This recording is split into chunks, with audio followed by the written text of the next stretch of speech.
Yeah, hi, welcome back. Good morning.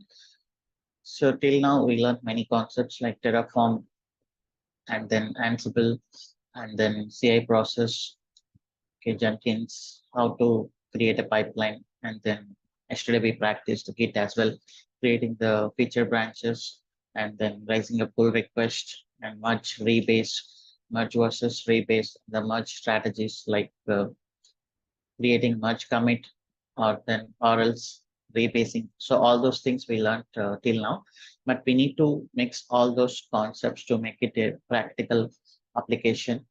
Okay, so generally how we do in our projects. So technically, anyhow, everything is possible. Okay, but process is very important. Whether you get it or not when you are practicing, but understanding this process is very much important. Okay, so generally in the interviews, yeah, practical it's not possible. You have you cannot show this practically in the interviews. Okay, but what you can do properly is understand this process from high level to low level. Okay, and then get some confidence and explain it as it is in the interviews. That's what you can do. Okay, but the same thing also we do in our real time projects. Okay, first understanding is very important because we learned all these concepts. You need to make it in a proper way. Okay, so this is the process. Process is very important than the technology. If process is not good, whatever the technology you implement, that will not give you best results. Okay?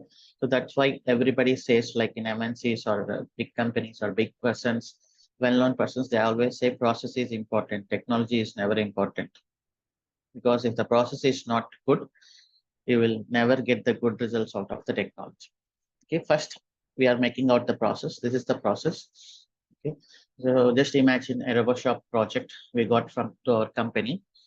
Okay, so we are setting up the process from dev to production, how to make the deployment as automatic as possible. Okay, remember this is VM deployments. VM deployments cannot be automated 100%.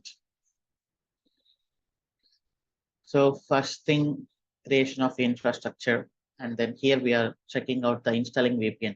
So till now, what we were doing, we were researching into the VPN server, and from there we were testing. We were logging into the other servers. Okay, so generally in our companies we will have VPN. We will connect to VPN. So you will directly access the servers in the browser. So that's what we are going to do now and make sure all the configuration exists properly. Right now we are using parameter store for our configuration. Okay, and then developer, once this infrastructure is created, without this infrastructure created, maybe developer cannot work on the project. Okay, infra creation is the first part, and developer he started creating feature branches and then pushing to the GitHub, Rising PR. This is the developer work.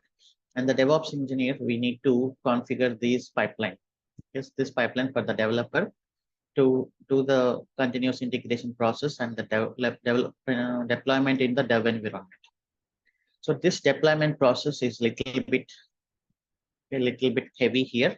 Why? Because we need to have our Ansible playbooks. That Ansible playbooks, what they are doing is they are installing the application runtime like Node.js or Python or Java, and then they are creating one directory, and then they are downloading the packages, and they are creating the systemctl processes and enabling it. So this is the playbook to configure a server to make the server ready for the application deployments. Okay, and the deployment process is, so we will create one instance and run this playbook, above playbook, and we will stop the instance, take the AMI, okay, and then delete the EC2 instance. Once you have the AMI, you don't need to have that instance. And with this AMI, till now in our auto scaling, we were using our CentOS 8 practice, but we are not doing that right now. So we are installing this Ansible playbook, and then we are taking the AMI out of it, and we will create launch template, target group, auto scaling groups, and listener groups. So what will happen if you take this AMI? Because if the traffic increases or decreases, this AMI will be taken. Okay, directly this AMI will be taken, and then immediately you will get the application ready. Okay, so that is the advantage. So generally earlier what we were doing, we were taking CentOS 8 practice at the runtime, and we were doing this one, and we were running user data shell script. Okay, but that will take some time, at least 3-4 minutes. but this process immediately your application will come into online. Okay, if you do this. So this is the process we are going to do one by one. So focus on this process because you need to explain the same thing in the interviews and you need to do the same thing in your DevOps work as well. Okay. So yeah, I will create new repositories with more standards. Okay. Don't worry, the repositories are increasing, but we are doing the same thing again and again. RoboShop Infra Dev. I'm creating RoboShop Infra Dev. Okay. So this one is dedicated to the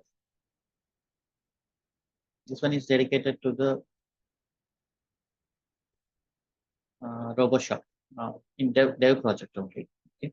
So while doing this, we need to be careful. We should not do any hard coding generally.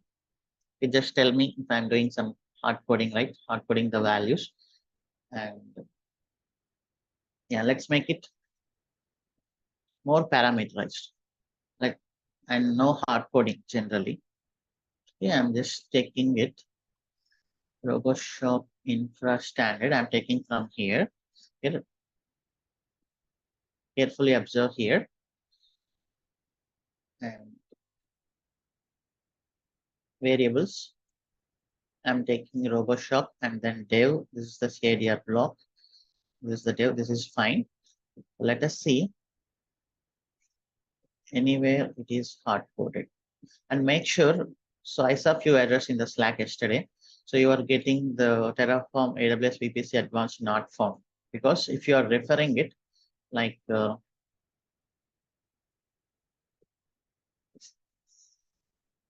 you are referring like this, what does it mean? It means you have Terraform AWS VPC in your workspace, right? I have Terraform AWS workspace, AWS VPC in my workspace so that I will not get an error. But if you do this in Jenkins like this, obviously Jenkins is not able to find in its workspace. So you will get an error. So make sure when you are using inside Jenkins, you are referring to the Git, okay? So that Jenkins also can get the source from the Git. If you do like dot slash, then Jenkins cannot find it in its workspace. Okay, so now what I'm going to do is, whatever the resource I do here, okay, I'm going to keep the environment also. Okay, so here I will correct this. Terraform AWS VPC advanced. So simple. I want all the resources because in real time, generally you will use two accounts. You want two accounts. One account for dev and another account for production. Okay, if you have multiple environments, you will have different accounts for QA, different accounts for pre-production, different accounts for performance like that. But we cannot handle multiple accounts personally. So what I'm going to do is I'm maintaining two VPC. One VPC is for dev and another VPC is for production.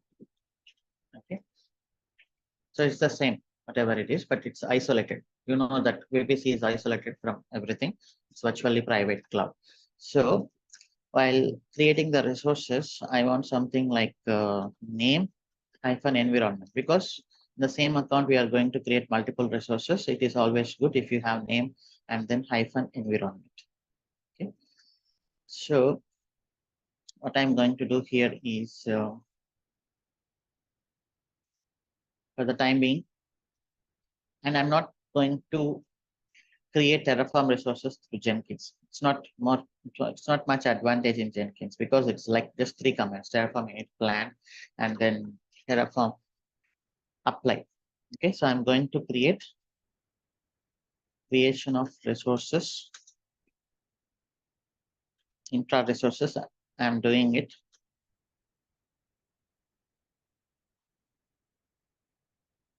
from workspace only. Okay, not Jenkins. Okay, we can do it from Jenkins, but that will make our job more complicated here because while we are practicing, and you know how to do it in Jenkins also, don't worry about that. So this one I'm going to refer from Terraform AWS VPC Advanced. Okay, so I'm going to correct this Terraform AWS VPC Advanced little bit because I want everywhere environment. Okay, so environment is not mentioned here.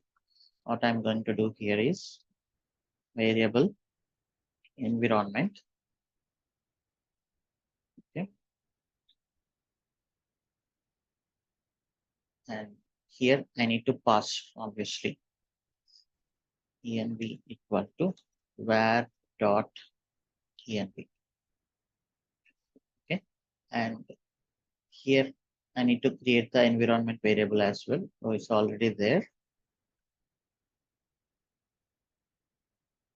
The environment variable is already there. Yeah, I'm passing it. Okay. So in the module creation here, for every resource, I want something like this.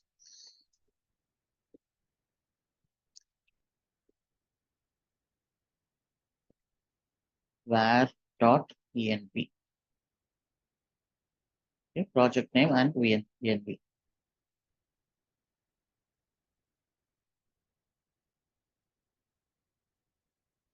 Okay. So I need to confuse here because I'm just adding this. And here also the same.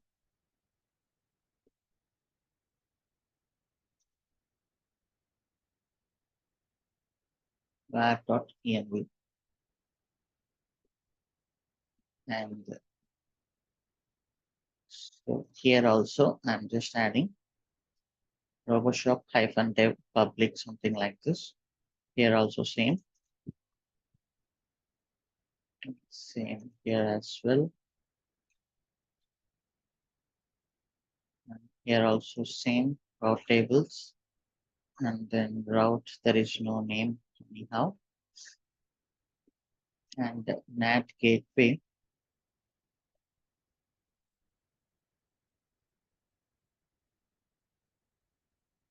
Okay, and then route table. And here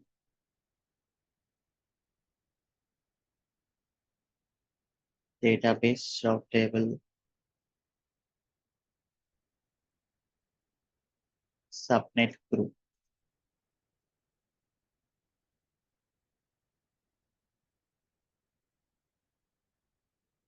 Okay. So wherever name is mentioned, I'm just adding the name as well as environment.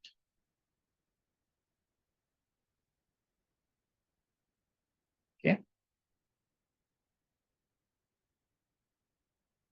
Yeah, this is good. And then in peering also, let me check.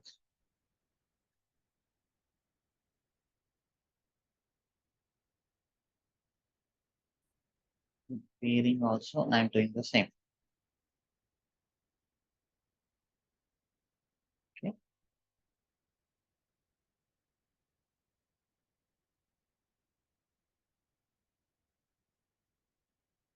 Yeah, that's it. Just little bit corrected. And I need to pass the variable in the Jenkins. Here right now you can see this. Nowhere it is hard coded mostly. And I'm going to make it as VPC-dev. Okay. So inside key, we cannot use variables. So you should be always careful here. What are the keys you are using? And data, parameters. Make sure you should have environment also with the parameters.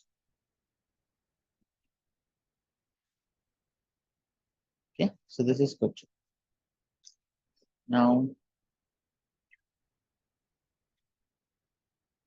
cd RoboShop infra dev Terraform init reconfigure cd01 vpc reconfigure.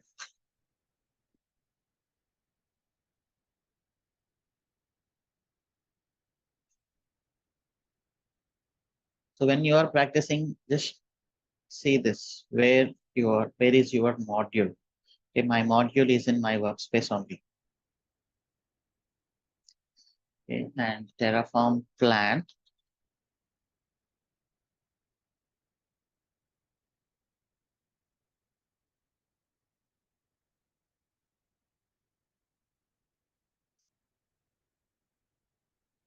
So let me note down so these are the points.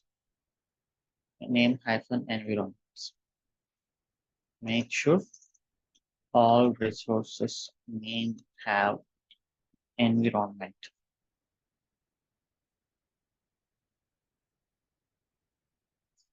So Terraform apply auto approve.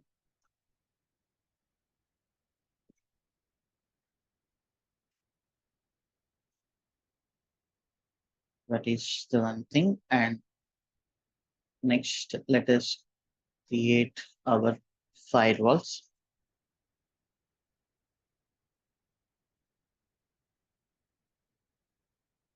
Firewalls here, first thing parameter firewalls hyphen dev. I'm making it. And then here the names, again the same thing. I'm just adding the environment.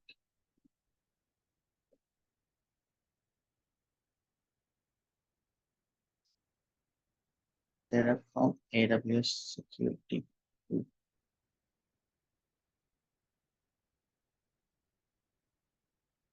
Okay, you can add environment here, or you can add environment here also. Okay. So let us add the environment.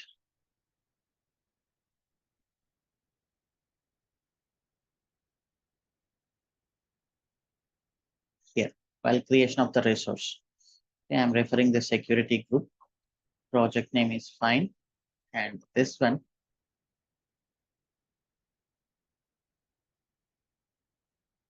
RoboShop hyphen VPN hyphen dev. Okay, first let me replace everything like this. So this is VPN, and I will come back and change it. Okay, this is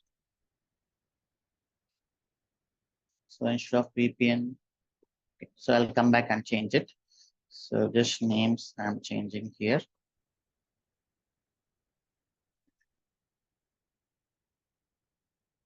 To concentrate here, if I do some mistakes, tell me. First, I'm just replacing with environment.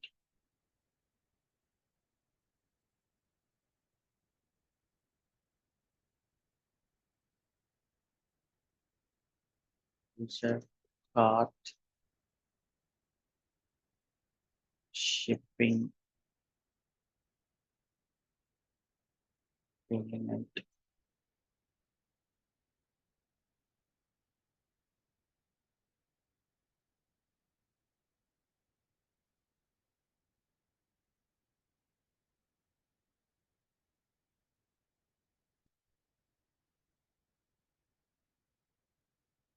Web LP.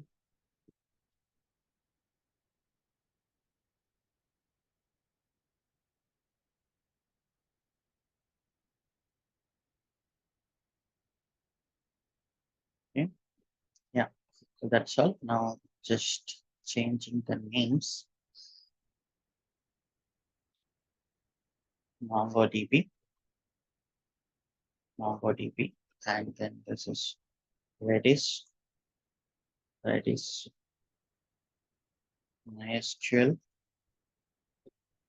MySQL, and RabbitMQ.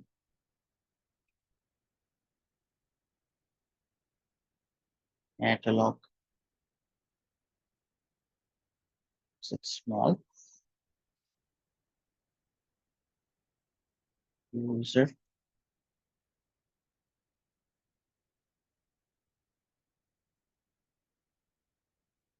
One minute.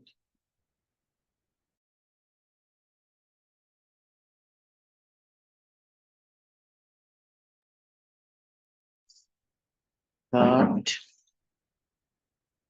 Cart. Shipping. Shipping. And payment. And app ALP.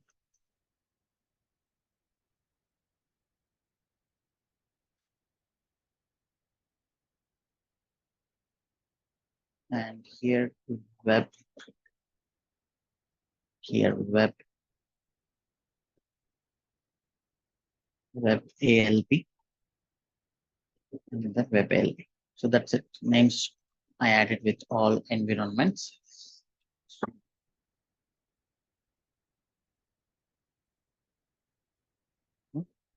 So this is fine.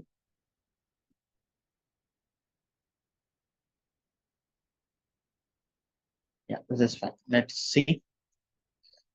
Resources are created. Now you can check here. So everything we will get.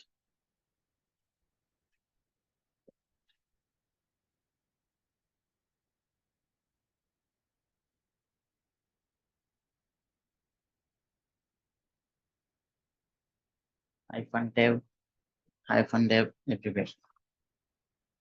So that when we are working with multiple environments, you can easily understand that. So this is security groups. And let us see anywhere. Yeah, while creating parameters also, you make sure you should have environment here. Parameters. Yes, everywhere environment is there. Provider dev is fine. Variables dev is fine. Yeah. Okay, so that's it. Let us create the firewalls.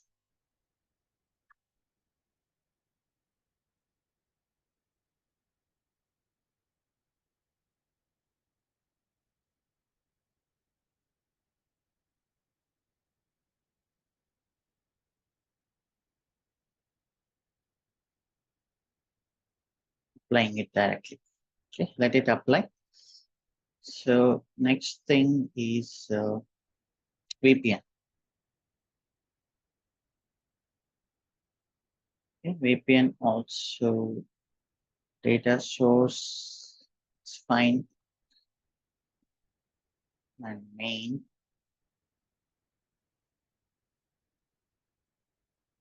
Just making it as. Do we have environment here? Yeah. Just making it as var dot project name hyphen var dot env hyphen VPN. Okay. Provider, make sure you should have VPN dev, and so everything is fine. So security groups are created. Now VPN, reconfigure.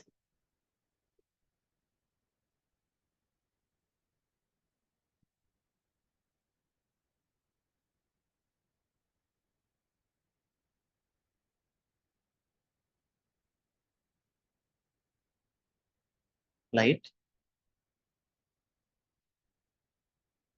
So here we need to install VPN software. So we have some easy thing, that is OpenVPN install. OpenVPN installation CentOS 8. Okay, just refer this. You don't need to really understand the standard VPN, because we always have the VPN team, generally Citrix, if we are using. Okay, so let's just follow this one, simple.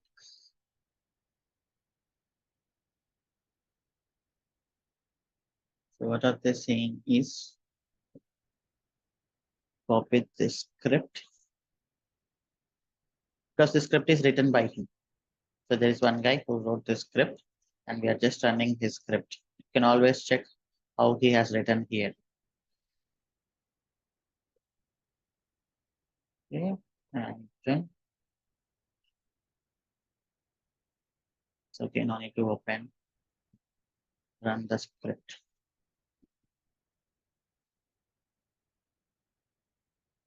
And systemctl start, enable, all these things we will do now.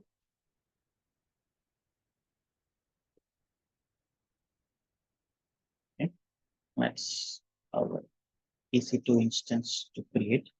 So the advantage, I'll show you what is the advantage.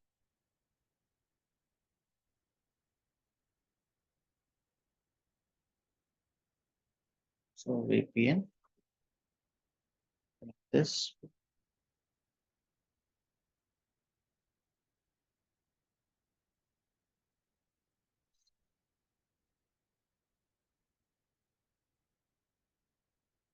Just these three commands.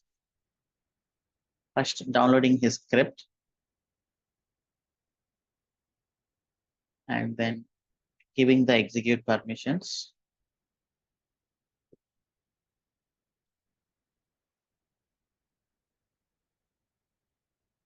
And run this with sudo access. That's it. Now while running, we need to select few options. Okay, IP address, select public IP address. Okay, it should be your public IPv4 address. Do you want enable IPv6? No. And then what port do you want VPN to listen? Default port is fine. I want TCP. And this is, you can keep it same. Compression, no. Encryption, no. Any key to continue. That's it. Okay, so this will go and install the VPN software, OpenVPN. So this is your server has VPN installed and you need to have some client software. Okay, so there is always a client, OpenVPN client download. Okay, so OpenVPN client for Windows, you can download this.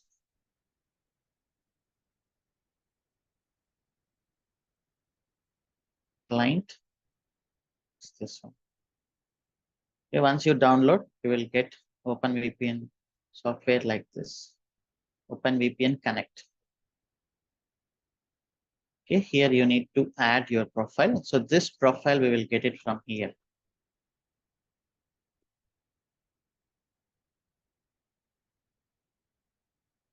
A client, I'm creating Sivakumar, which is my name, and passwordless client 1, and it is saying, so it has created a file here. You just see cat, this one. So this is my file, just like a private key.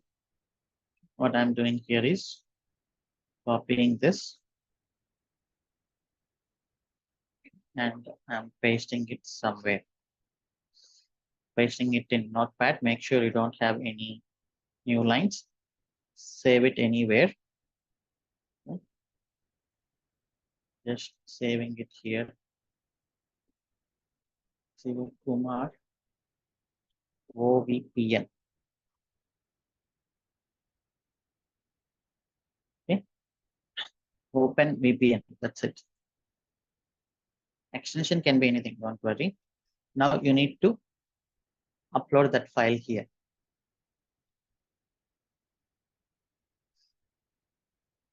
Just connect. So you will not connect because you haven't started the server here. Sudo systemctl start OpenVPN.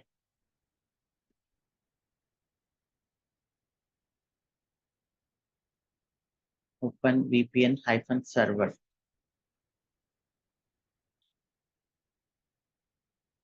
No.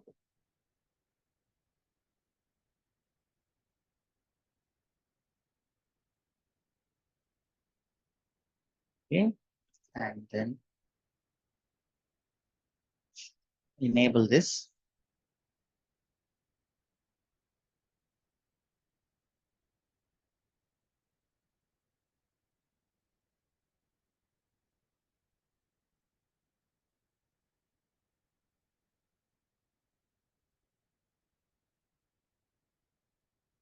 Then just check the status.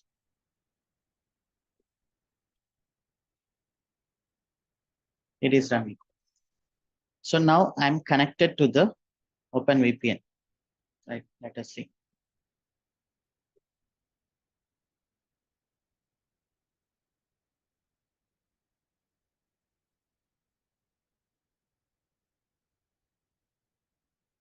Mm,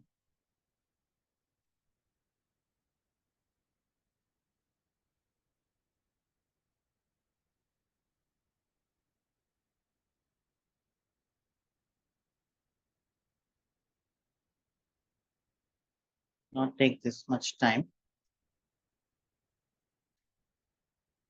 It is running.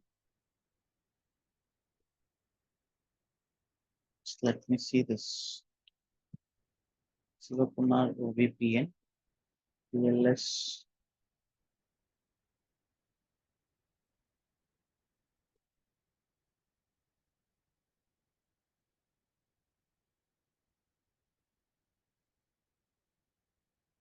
Let me do the restart.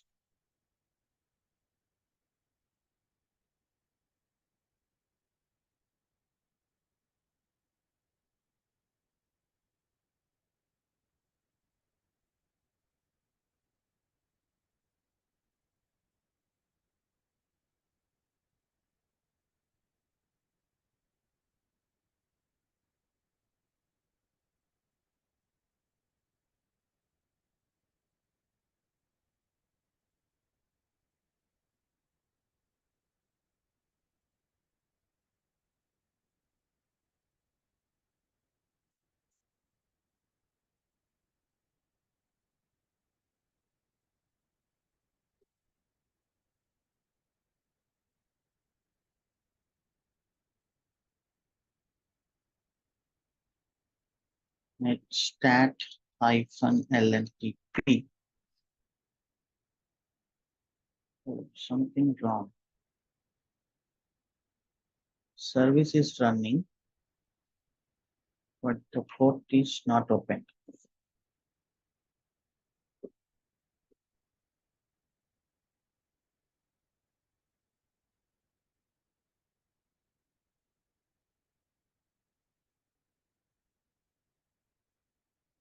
So this is strange.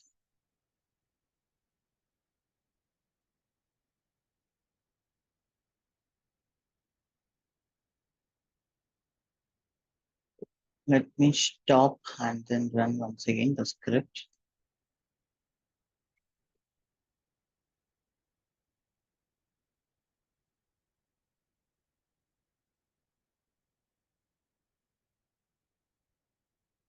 Already installed. Okay, add a new user.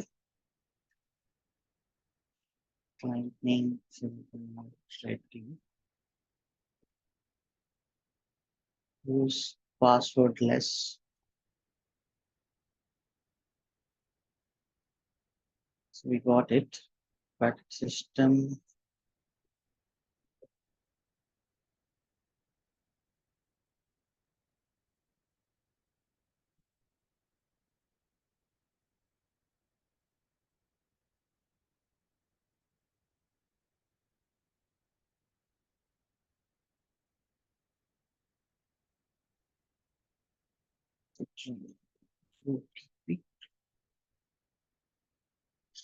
By mistake, I used UDP.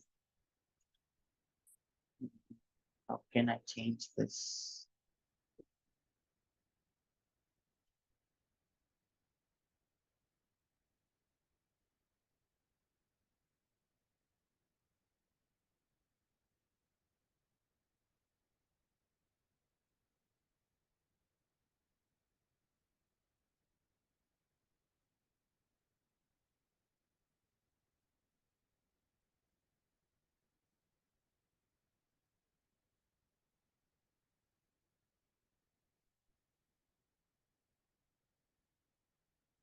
cd etc OpenVPN server.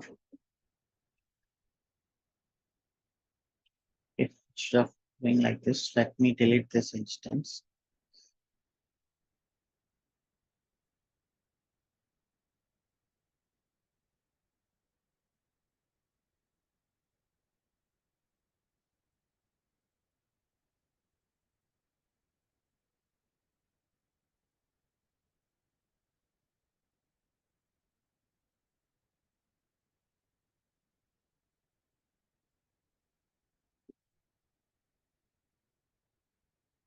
Create once again.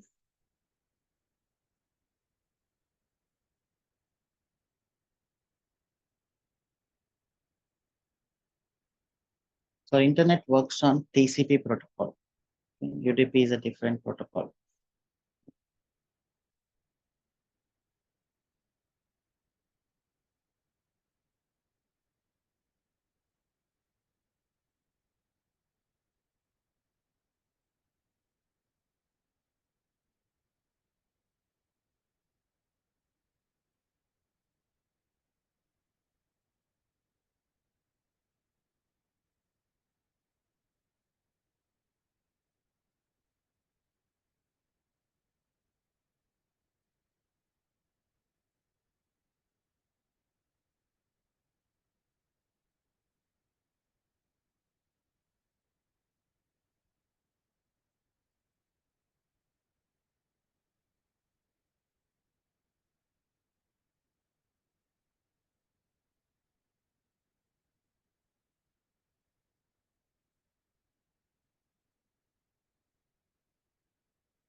Yes.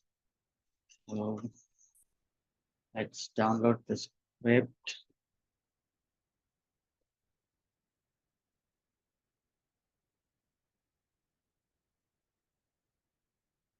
Use the execution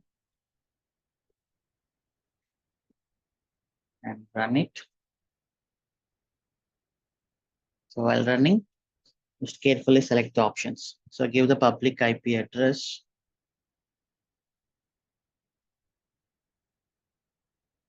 IPv6 no, and default port 1194, and here it is TCP2. Okay, this is default. Compression no, encryption no, continuing.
This is done. You can give your developers can give their accounts passwordless client.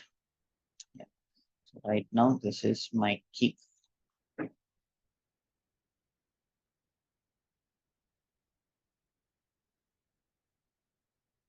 I need to save this.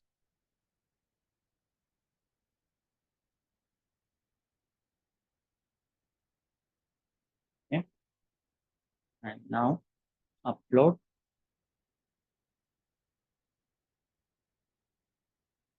Connect.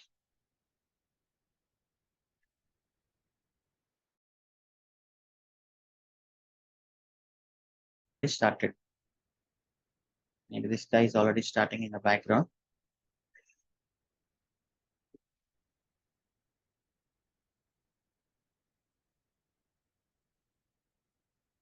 Yeah, it's already started. Yeah. So can someone tell me what is my IP address now? I connected to VPN. If I type what is my IP here, so you can see this is the IP address of my VPN,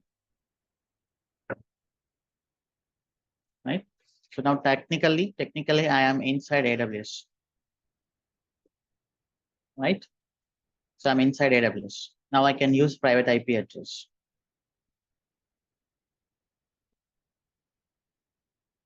Okay, so this is how our VPN softwares will work generally. When you are watching some OTT content, restricted OTT content, you always have some free VPN. So those VPNs make you available in US. Now you can see my location. It is still showing Bangalore.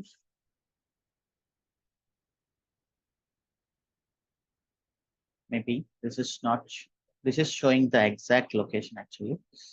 Date my location. What is my IP?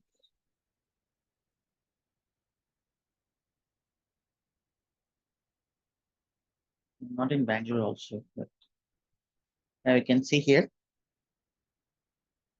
I am in Virginia, US. My ISP, Amazon Data Services. So this is how our VPN softwares will work. So this is nothing but forward proxy. VPN is the best example of forward proxy. Okay, so that's it. Now let us make the remaining components. MongoDB. MongoDB variables dev is fine. Join DevOps.com is fine. So this is fine. Locals is okay. Main here. I'm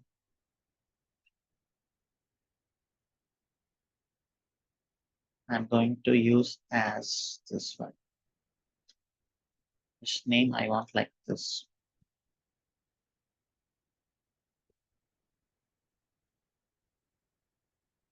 Shop dev MongoDB. Okay, that's it. Now here also I will use MongoDB -dev. I'll create one record variable.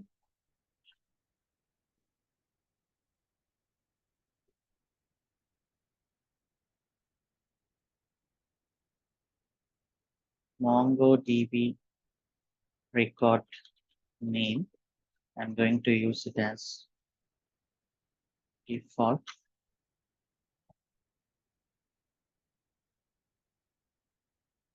MongoDB, but here I will just use it as var dot this one -var dot environment. Okay, so MongoDB -dev dot join DevOps dot online. So that is what I'm going to get here. Okay, and inside MongoDB sh. So yeah, so now it is time to use Ansible playbook. Okay, so till now we used user data, but since we have Ansible, let us start using Ansible. Okay, so how can we use it? Ansible is so Ansible is a push protocol. So what we said, Ansible is push, but Ansible recently added pull also for some advantages. Okay, so what is this user data doing here? So user data is doing, actually it is pulling the RoboShop and then it is running. So the same thing you can do with the Ansible pull also, and just search Ansible pull. Okay, so there is a command Ansible -pull. So because pull also have some advantages, so to keep those advantages, so Ansible pull also having some option here. So that is same. So there will be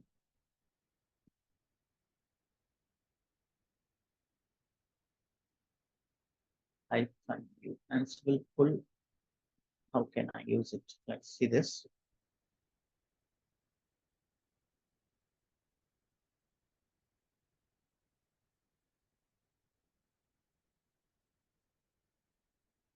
Ansible pull, and then you need to mention your Ansible roles URL, Ansible URL.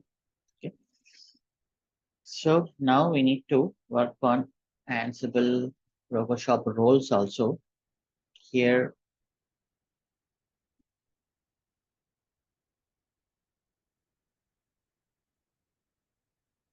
let me create different repo, not to disturb.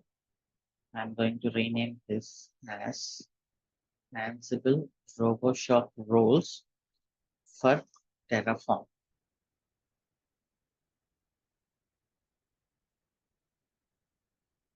Close and open.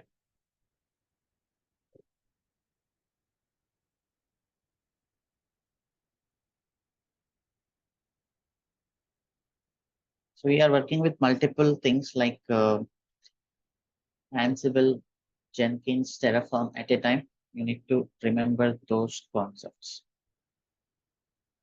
File,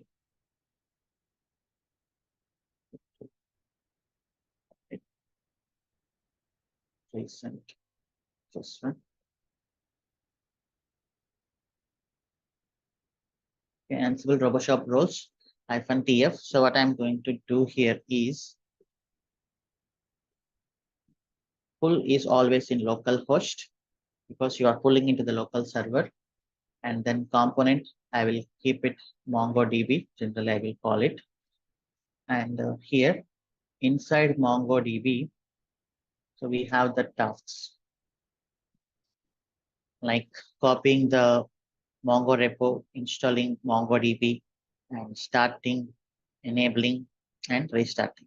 So here, generally, what we were doing till now, we were loading catalog date, catalog categories through catalog app.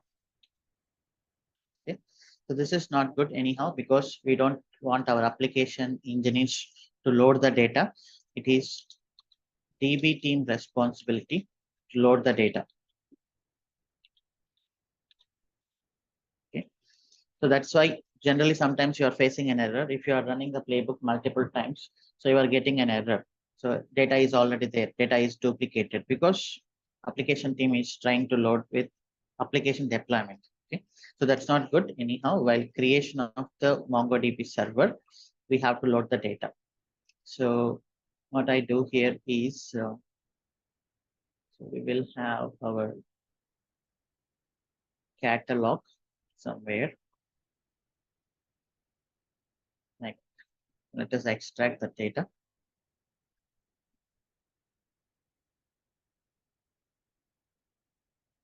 Let me take the catalog.js. Okay, this is the one, right? So I have catalog zip here.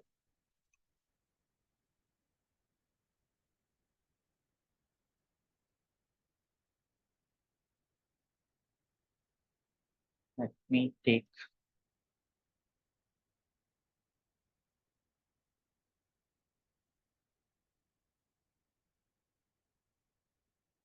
extract, and you will see catalog.zip catalog here. And this is our schema. Inside we have our catalog.js. It's nothing but our products, artificial intelligence, HL, Robbie, all these products is here. So I'm just taking this and then I'm keeping it in our files.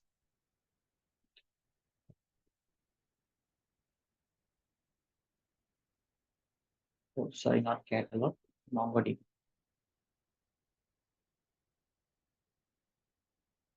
Let me take it.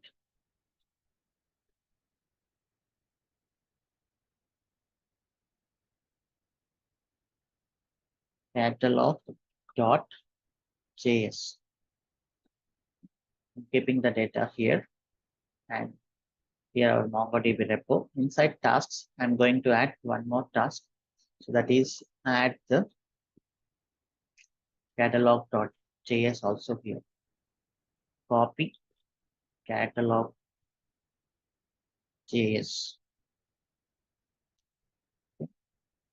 File name is catalog.js and add it to the temp. Just adding it to the temp directory.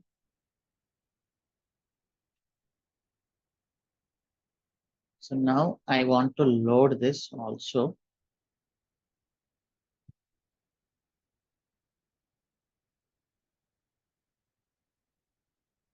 Load catalog data.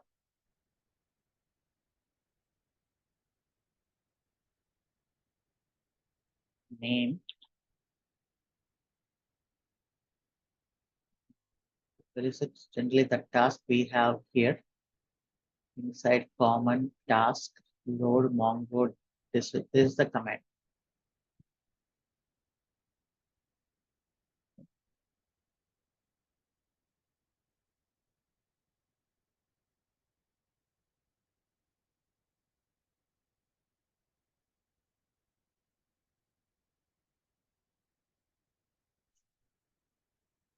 Host is local host.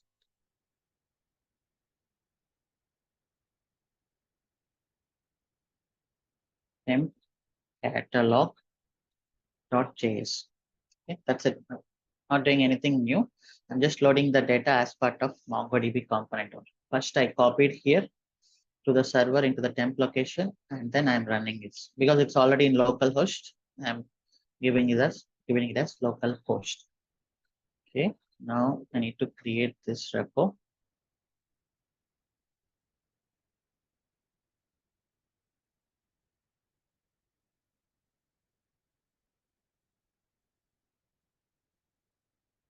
It's Ansible RoboShop roles TF. RoboShop roles TF. Public. So setting up. So today and maybe tomorrow we will set up this process carefully, and then can run it.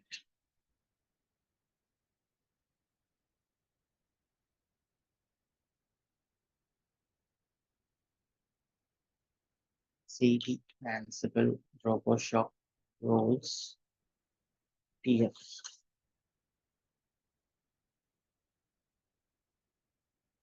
Since I copied, I got this. Remove the git init, git remote add origin, git add push it. Okay, so now our playbook is ready.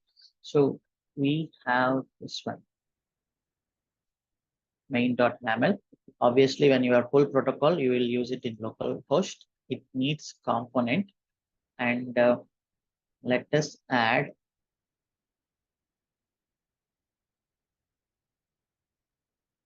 to the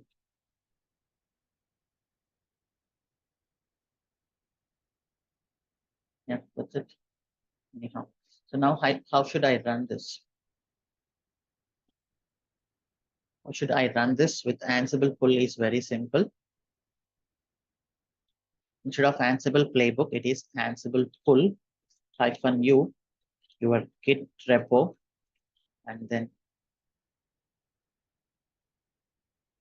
what is your playbook?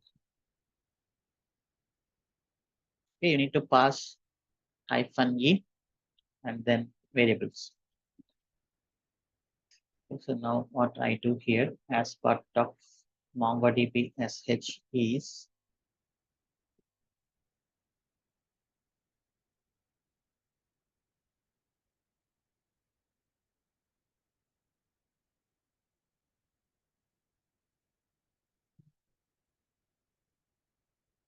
to go to our MongoDB.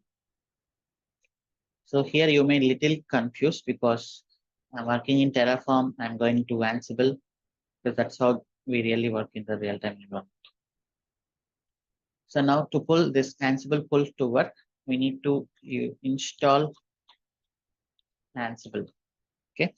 So you remember Ansible is developed using Python.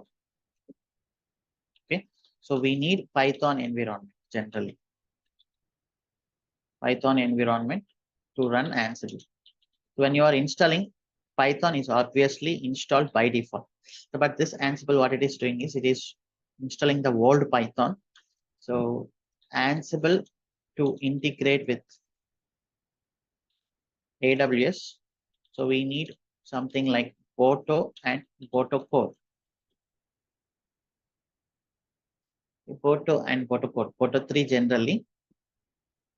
So these Boto 3 and Boto Core, these are AWS libraries to connect.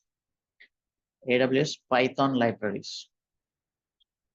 So what I need to do is, so to fetch the data from AWS generally, so you need to use this one, Photo 3 and Photo 4. So I will just change the way we will install Ansible. So that is like yum install, and I'm going to install Python 3.11, something like this is devil. These are the packages we need to install. Python 3.11 and pip. So, pip is the build tool we use, pip install, something like that. So now any Python packages you can install like this, pip install Ansible, Photo Core, and Photo 3. So we need this Photo 3, Photo Core. You will understand, not right now, sometime later. I'm going to temp repo and I will run Ansible full -u, and this is the URL, and -e component. What is the component we are using? How we need to pass variable, how to pass variables to Ansible playbook, -e -var something. What is it?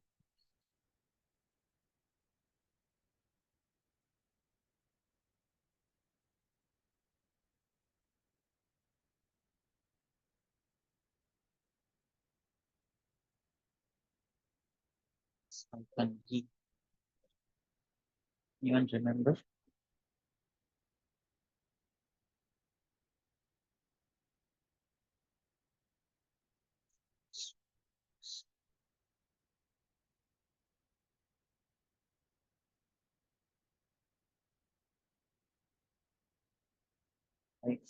-e, not just this one. Variable name equal to value. -e component equal to MongoDB, and then main.aml. Okay. So now what will happen? So in the MongoDB server, we will install Python, Ansible, and these packages. We'll understand later why I'm installing. And yeah, I'm pulling this repo, and inside that repo, I'm running main.aml, but it needs component variable. Okay. So you can see this. Now, first this one will run. We'll take this component MongoDB, and it will go to the MongoDB, and here it will start executing these tasks. Okay, so yeah, that's it. Now inside MongoDB, this is the mongodb.sh. We are calling this one MongoDB-dev variables. Everything seems fine. Now let us see Terraform init reconfigure.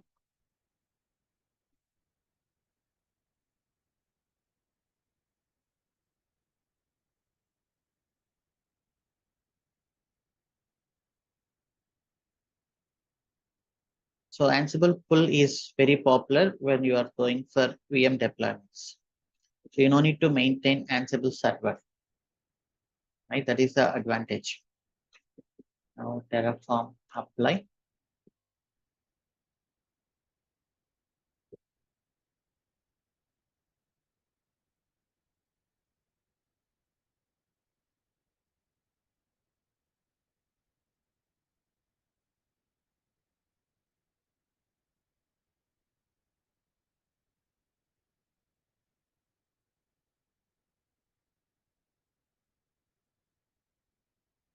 So understand this, what we are doing. MongoDB is Terraform. Terraform creating EC2. Okay, so this user data here, user data, downloading Ansible playbooks through pull and then running locally. No need of Ansible server here, running local. Okay. Let us take this Photoshop dev MongoDB. Now you can see I can directly connect with private IP address because I'm already inside VPN.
Now tail-f var log cloud init.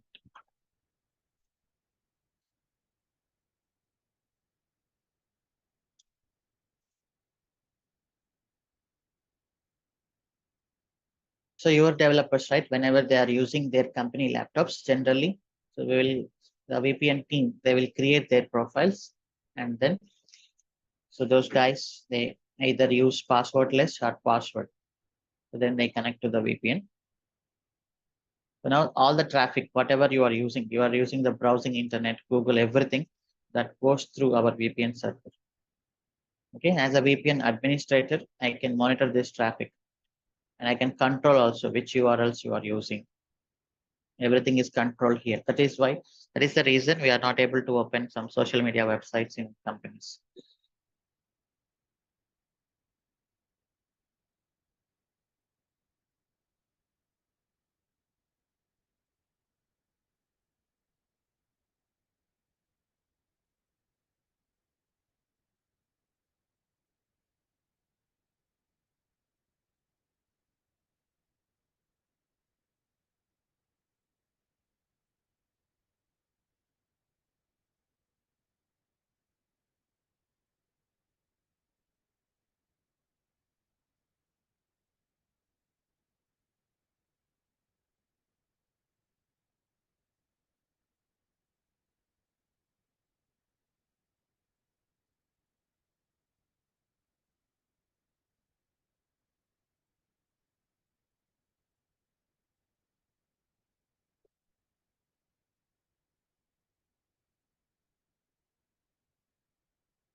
And now you can see the data also loaded.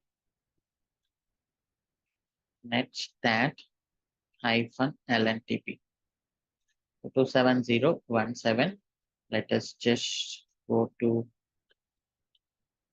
temp. Yeah, so here all our files are there. So it is loaded successfully. So just understand this one. So before you do something, understand what you are doing. I'm writing Terraform module. I'm creating EC2 instance. I'm using user data, that is downloading Ansible playbooks through the pull. So when you are doing this one, so you should have that Ansible playbooks ready. Okay, and I'm running locally. That's it. So let us take 5 minutes break. Come back at 8:18, and we will discuss for a few more minutes, like 10-15 minutes, and we can end the session. Maybe on today, tomorrow, we will do this setup.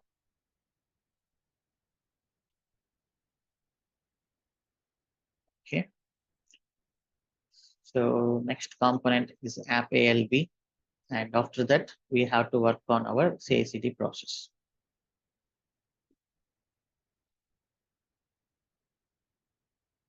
Okay. Yeah. So let's meet at 8:18.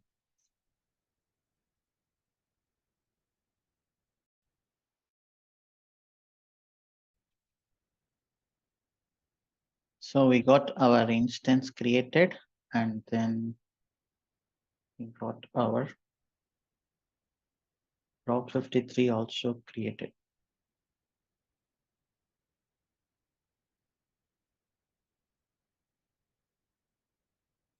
MongoDB hyphen dev, something like this.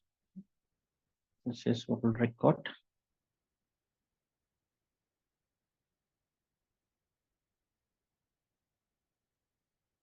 Okay, so now let us work on app ALP. So app ALP, this one.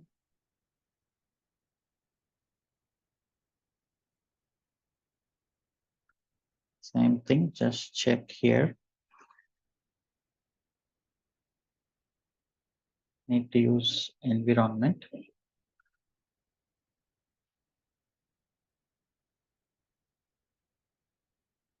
Var dot env hyphen component, just making it as app ALP. Okay, that's it. Added environment. And listener, there is nothing. Here, this one. So till now, we are using start dot app dot generally.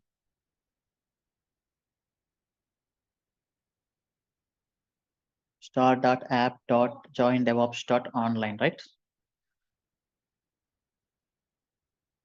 So it pointing to the ALB, like private ALB. So now we are going to get two private ALBs. One private ALB is for dev, and another one private ALB is for production. Okay. So now we need to make a little difference. So catalog dot app dot join DevOps dot online. It is pointing to the ALB actually. So now what I do here is catalog or catalog hyphen dev, something we will get like this. App hyphen dev pointing to the dev ALB, and then catalog hyphen prod dot app hyphen prod dot join DevOps dot online. Okay, so this is the important thing. So we are, this one left thing doesn't matter for us. We don't care, but still we are just using for the purpose to understand this is production. So this is the main thing, app hyphen dev pointing to the dev ALB. app-prod pointing to the production ALB. So now here app hyphen var dot env. Okay, that is how you get it here.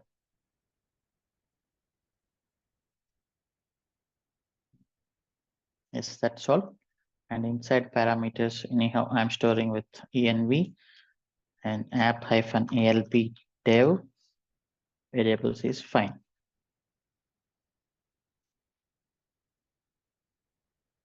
Terraform init reconfigure.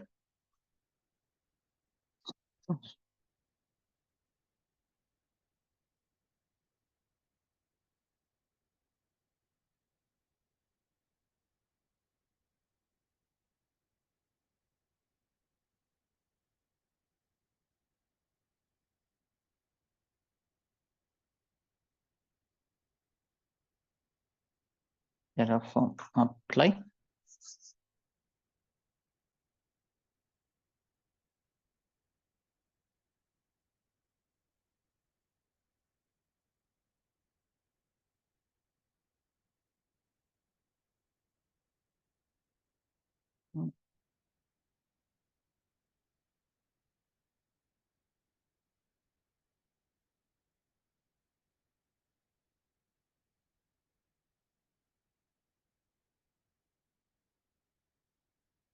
Earlier, I deleted manually the instances. So let me force unlock Terraform force unlock.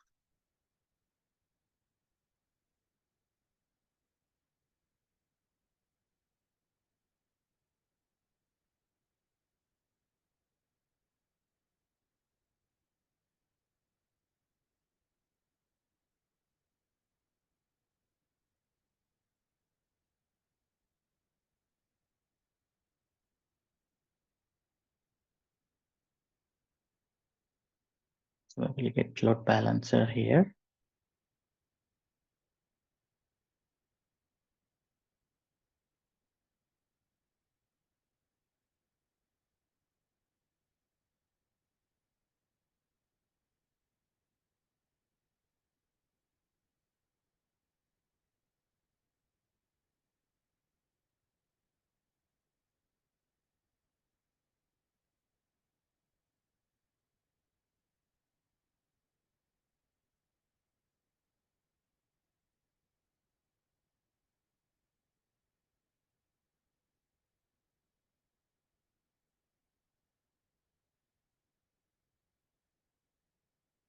Okay.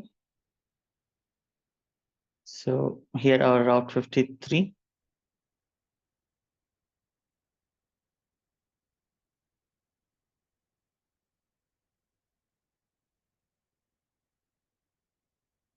Once this is completed, we'll get Route 53.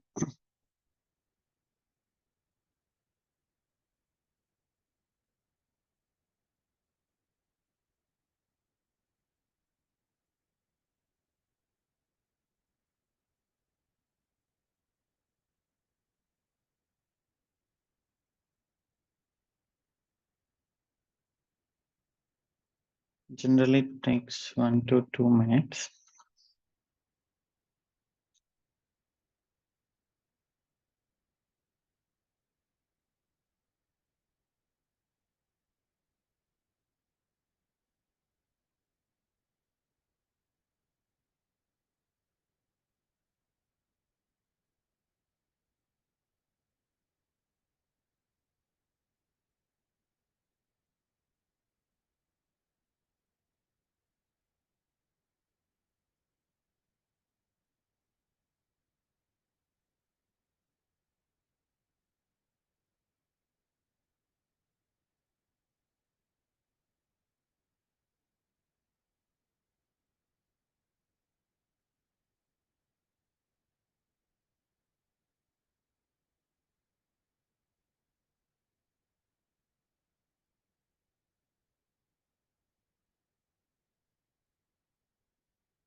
Okay, so we got our thing created. Now let us just take this.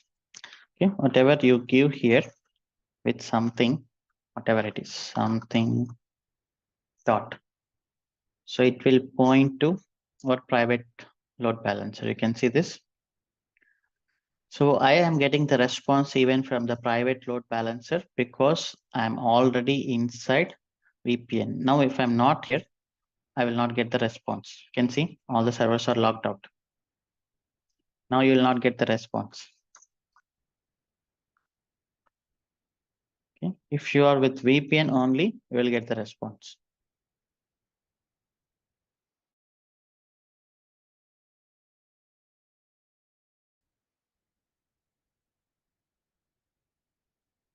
Okay.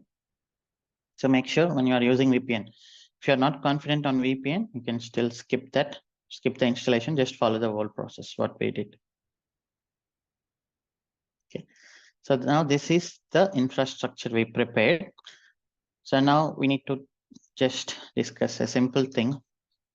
Infrastructure is two types.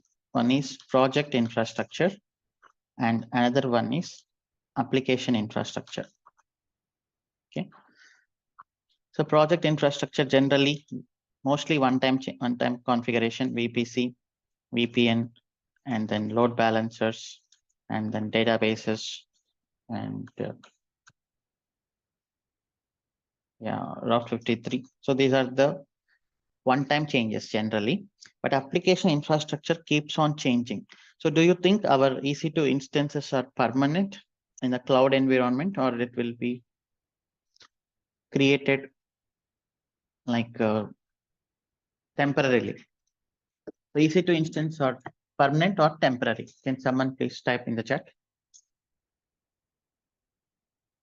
So it's obviously temporary because based on the load, we are deleting and then we are creating. So we are doing a lot of things. So that's why it is purely temporary. So application infra is always ephemeral. Project infra is always, generally we say eternal. Okay, permanent or no changes almost. So this one we are creating through the Terraform, and this one we need to do it through the application. So application infra is generally DevOps engineer responsibility. If you have DevOps and cloud, both are different.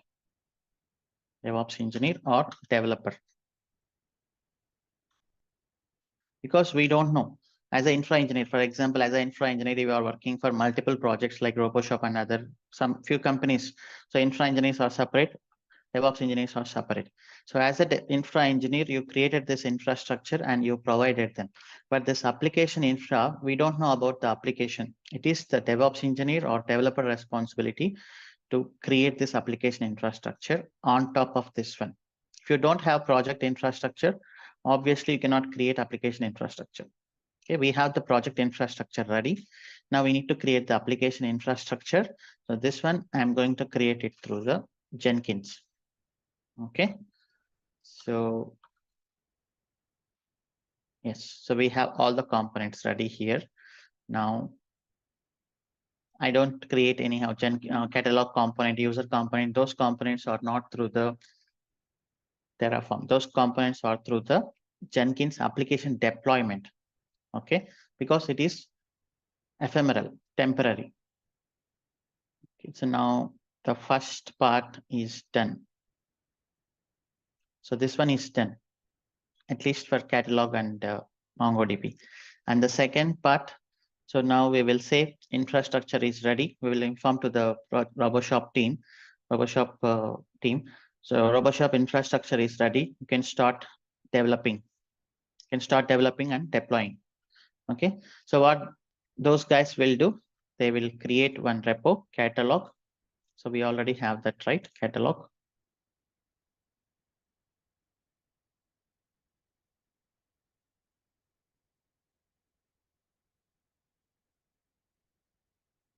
And they will ask their development team to continue the development. Okay, so now what I do, so let us go to the catalog. Okay, as a DevOps engineer, so we are restricting them. Okay, so they should not go to the branches, add protection rule, master. No one is allowed to do changes. Everyone requests pull request. Okay, so and then how many approvals? At least one approval is required. And create this.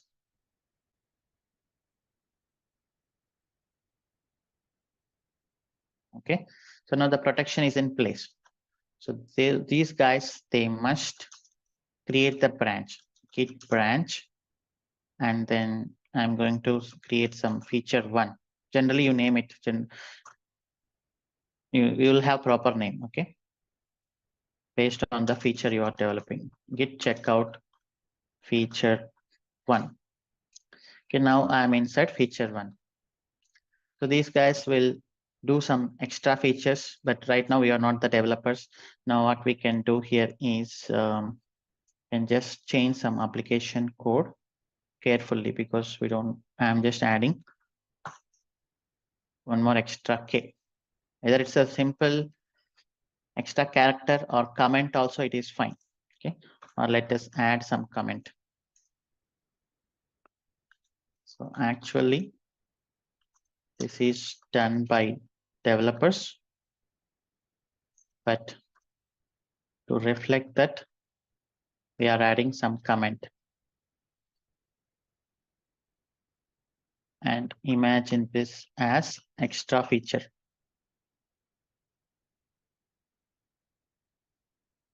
Okay, so whenever you are creating, adding something, some code, even a single space, single character also, you have to edit this one version. Okay, so now this version is going to be 1.1.0. Okay, so remember this, developer, create feature branch, change version. Okay, create feature branch and change version. It's a developer responsibility, right? So if you are there, if they are not changing it, you have to obviously tell them. They forget sometimes they forget, but it is fine. So we'll have many checks to do that. Yeah, they changed the version and now they have to push. So git add, git commit -m feature one, git push origin feature one. So generally you will have some meaningful edits, okay? Meaningful messages, that's very important. Added comment message, okay, as part of feature, something crispy and meaningful.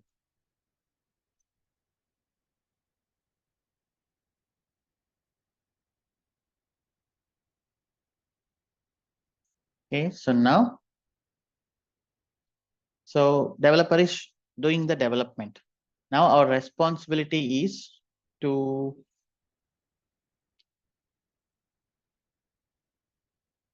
okay, let me go to this concepts.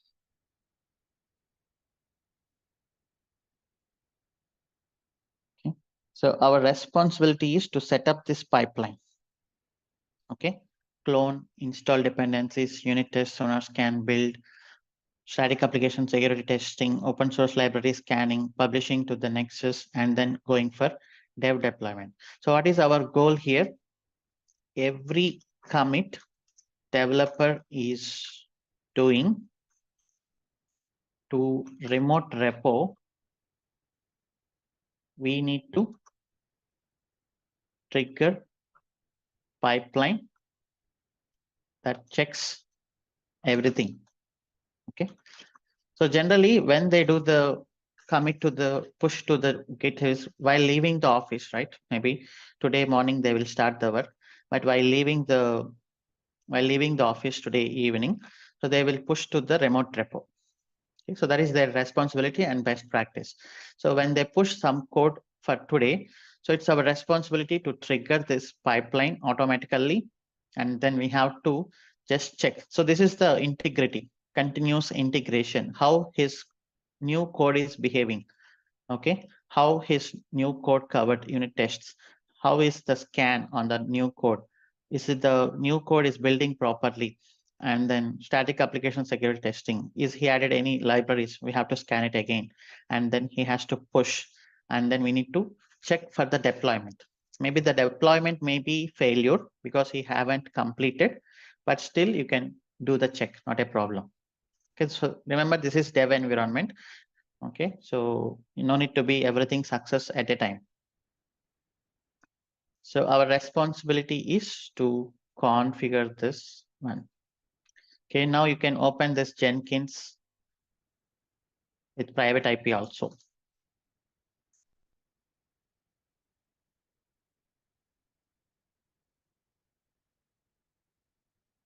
It's not started. Oh.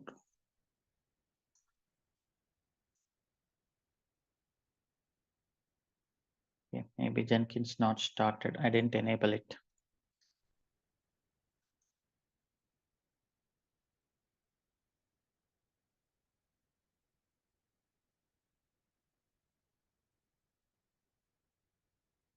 systemctl status Jenkins.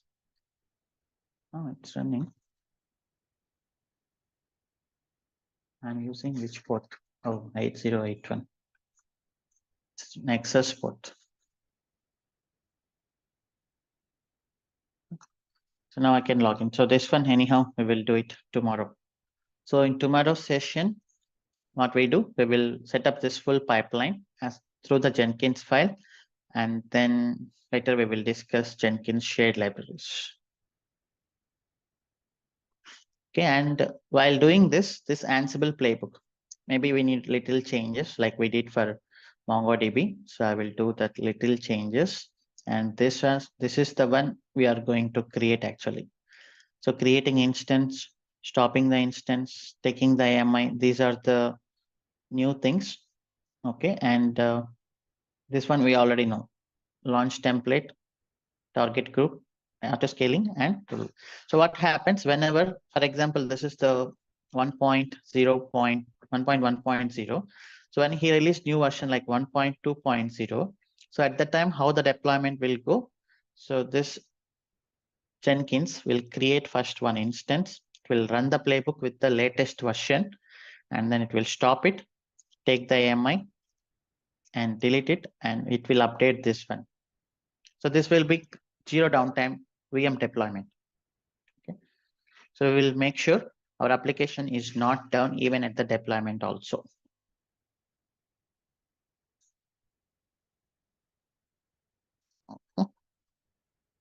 Zero downtime VM deployment. That's what we are going to achieve. The same thing you have to explain in the interviews. The same thing you have to follow while working also. If it is VM in cloud. So mostly if you are using cloud, that will be Docker and Kubernetes, but still fine. We need to explain few applications are in VM still. So we can stop till here today. So any questions? Sattar?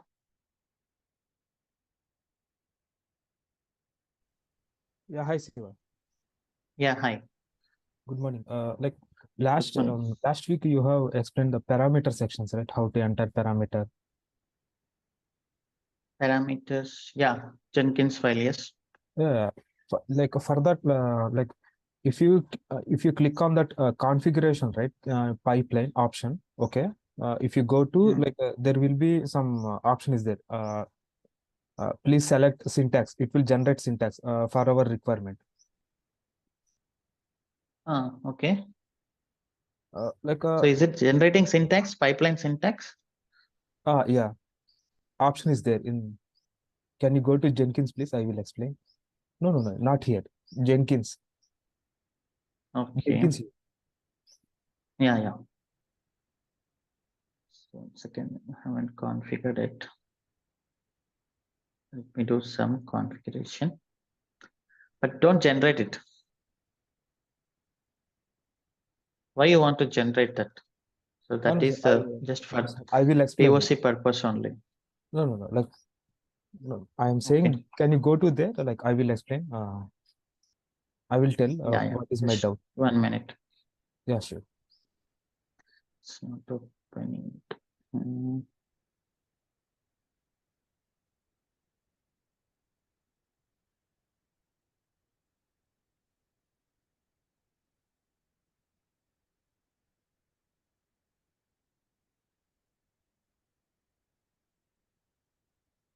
Okay.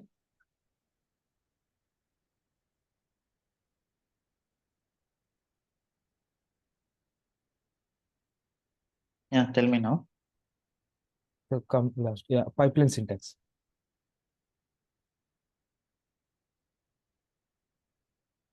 So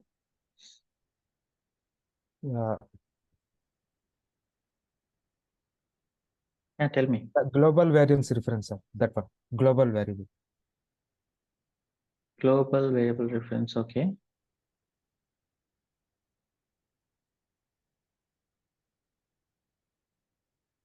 No, sir, like Yes. it will generate that values dynamically, sir. Like that kind I'm asking. My doubt is that's it. It's not doubt. Okay. They are just giving you an option. If you are not able to write the syntax, they are just giving it something. You can see here. It is generating. If you can select environment, it will select like this. Okay. You're doing something Ansible. We have it is just helping you to write the syntax. Okay. When condition. Okay, sir. So you can, but don't use this. Why you need to use this? Like in what circumstances we are using? That is my doubt. We That's it. don't want to use. I don't want to use at all, because this is like at the initial stages of Jenkins.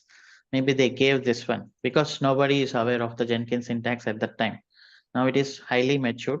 You can find the syntax. This is not a toughest syntax, right? This is very easy.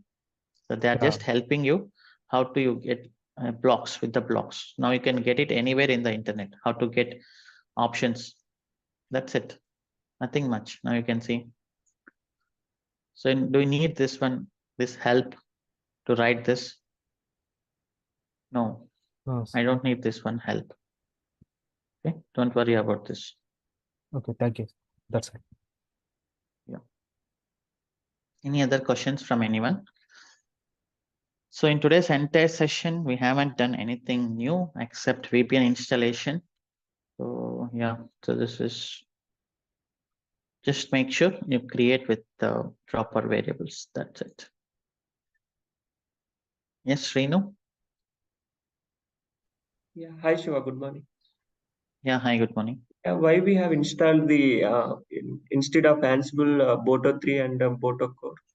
Is there any necessity? Yeah, so yes, so we are going to look up the parameters actually. Okay, Ansible while doing catalog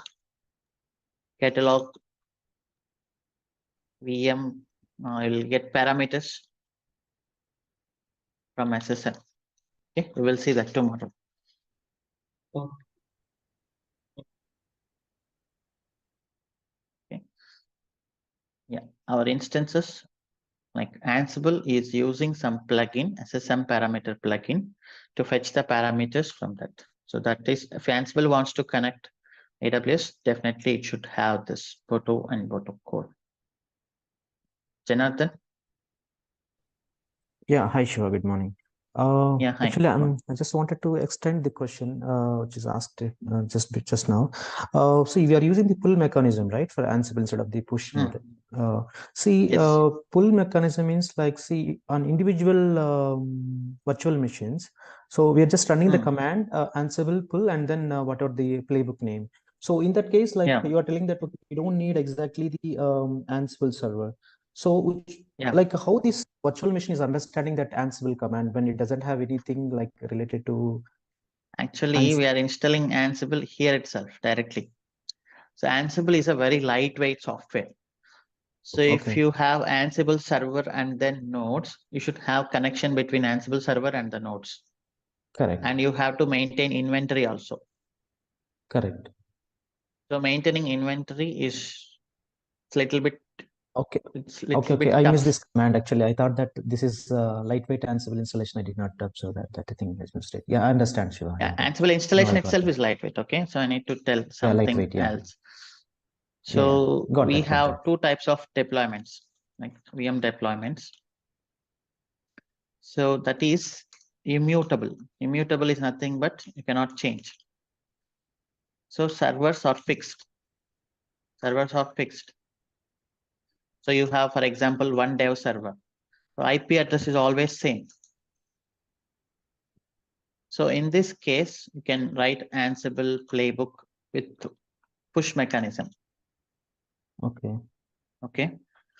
But mutable infrastructure. So in immutable, you cannot use auto scaling groups. Okay, so there will be some manual activity. Okay, but mutable can change. So here, what we are doing here, Ansible pull, configure it, take AMI input to ASG, auto scaling group. So then this will be dynamically changing. Your servers will create, your servers will destroy based on the traffic. But here you need to do a lot of work if the load is suddenly high. You need to take manual intervention. Okay. Right? Okay. If IP addresses are Because- always same, you can go for playbook. Okay. I mean, Okay. If it Ansible is immutable. push process. So this is immutable. It means your IP addresses will not change. Right? Okay. So at the starting stage, what we did, so we created the entries in Route 53. So whenever there is a change in IP address, we were editing the entry, right? But so that in that process, you cannot have auto scaling. Okay. Okay. So, but anyhow, you know that already. So that will not support auto scaling easily, but this will support auto scaling. From tomorrow, we will see. Okay. Yeah. Sure. Yeah. Somewhere, I mean, I'm unable to connect, but I think maybe I'll Yeah, go it's back fine. and Tomorrow we will see that. Okay. Tomorrow we will see. We will stop. We will create the AMI dynamically. Okay. Okay. For every deployment, we will create one AMI, and then we will input that to the auto scaling. That is simple. Actually, we will understand tomorrow. Okay. Okay. Sure. And the second question is like, see, in the starting itself, you said that, okay, we will be having different accounts for different environments, right? So I think actually this is one of the interview question. The person asked like, how many accounts you have as part of your project, something like that. So here question is like, instead of, I mean, we are creating individual accounts for individual environment. Instead of that, can't we use like individual IAM users for individual environments? What kind of problem we may face if we use Actually, for environment? easy maintenance and security, so they will maintain different accounts. Okay. So if you keep it everything in a single account, definitely there may be some security loophole. So you need to be more careful. We have to go for the lot of policies and all and permission rules. Yeah. So that maintenance is very difficult. Okay. Okay. And okay, we have the different accounts for different environments. Now, individual account means like again for accessing these accounts, we will be needing the access key and secrets key. For example, if you are accessing these environments using the programmatic access kind of thing. So again, after creating account, again, whenever we create account, again it will have a root account. On top of that, again we have to create one more IAM user for that. And whenever we are accessing that particular account, again we need no, actually there is AWS SSO, single sign-on, and then so you will integrate AWS with your company username and password. Okay. So these setups and all, who will be done, and how do we get access? So this is central cloud team will done. So there will be AWS account owners. Okay. So there will be one cloud team. So they will handle the bills. So they will handle the entire accounts administration. Okay, cloud central team, they will take care. Okay, actually, this is also one of the question that in one of the interview they asked, like, how do you log into your account if you have different accounts for individual projects, something like that. So yeah, I think So you will have AWS SSO integrated with your company Active Directory generally. Mhm. Okay, so you will get one company URL, company AWS URL. Okay, then we cannot talk saying that, okay, we have access to, I mean, it's something like, okay, we have account ID, we have username, password, should not tell that. Then we'll get caught there. Correct, no? So Yeah, it is something yeah, like, obviously. yeah. Okay, any tools we are using, this Jenkins and Nexus, SonarQube, everything will be integrated with company single sign-on. Single sign-on. Okay, I think that single sign-on, I think you said that, like, I don't know, I mean, in the initial classes you said that we will be using the OIDC. So you will going to show us like how it will be done. No, actually OIDC is different here. Something That different. is Okay. open direct kind of something that is for the Kubernetes. So that setup, it's not our concentration, it's not our focus. Maintaining single sign, that's very difficult. I need to create a lot of Active Directory servers. Even I don't know. No, that's fine. Okay, At so least one if you person understand cannot the do everything. process, maybe we can speak something in the interview. Yeah, it's good. to show that we It's are good okay. you got these questions. Not every interview they will ask this kind of questions. Okay, Yeah. maybe Because cannot sometimes the cover, people right, wanted 10. to check whether we are real time people or not. That's why I think they are raising questions. Yeah, I think I got it's this like question. 10%. Yeah. 10% probability they ask these questions. Yeah, correct. And one more thing, Shiva, like, could you please go to that CI/CD image that you have prepared? Yeah, here the third chain, whatever pipeline you have here, unit test and then sonar scan. This sonar scan stage is something like we are installing the scanning tools as part of the Jenkins server, right? And the SAST is something like SAST is nothing but a SonarQube server. No, static application security testing. We discussed something, right?